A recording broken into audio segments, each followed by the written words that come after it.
आस्था के महापर्व छठ के रउरा सभे के बहुत बहुत शुभकामना बधाई। ये उपलक्ष्य में आवे वाला छठ खातिर हमनी के रउरा सभे के सामने एक प्रचलित छठ के गीत लेके आइल बानी जा। सुनी जा। उम्मीद बा कि रउरा सभे के गीत पसंद आई। अगर पसंद आई तो लाइक कमेंट और सब्सक्राइब करें जा और कमेंट करके जरूर बताएं जा कि हमनी के ये गीत कैसन लागल। जय छठ मैया। जय छठ मैया।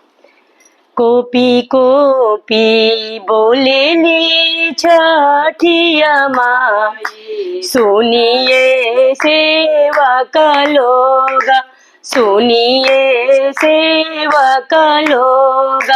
ए हमरा घाटे डूबिया उपजी गईले, मकरी बासेरा लेले, मकरी बासेरा लेले। करवा जोड़ी बोलले सेवक बात, सुनिए छठिया माई, सुनिए छठिया माई। रउरा घाटे डूबिया रवाई देबो, मकरी उड़ासी देबो, मकरी उड़ासी देबो। गोबरेली पाई देबो, चना ने छिड़काई दे। रउरा घाटिया दूध अबे छिड़काई देबो, होमा कराई देबो, होमना बजाई देबो। जोड़े कलश पावे आरागा देबो।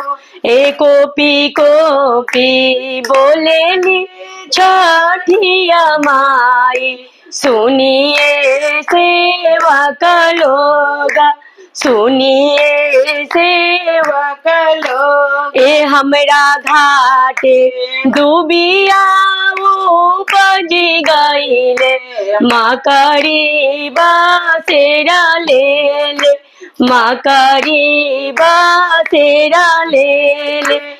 एकरा जोड़ी बोलेले सेवक बात, सुनिए छठिया माई, सुनिए छठिया माई। ए रउरा घाटे दुबवा छिलवाई देबो, गोबरेली पाई देबो, दूधवे आरागा देबो, बजना बजाई देबो। जोड़े कलश पे आरागा देबो, कोसिया भराई देबो। जय छठ मैया।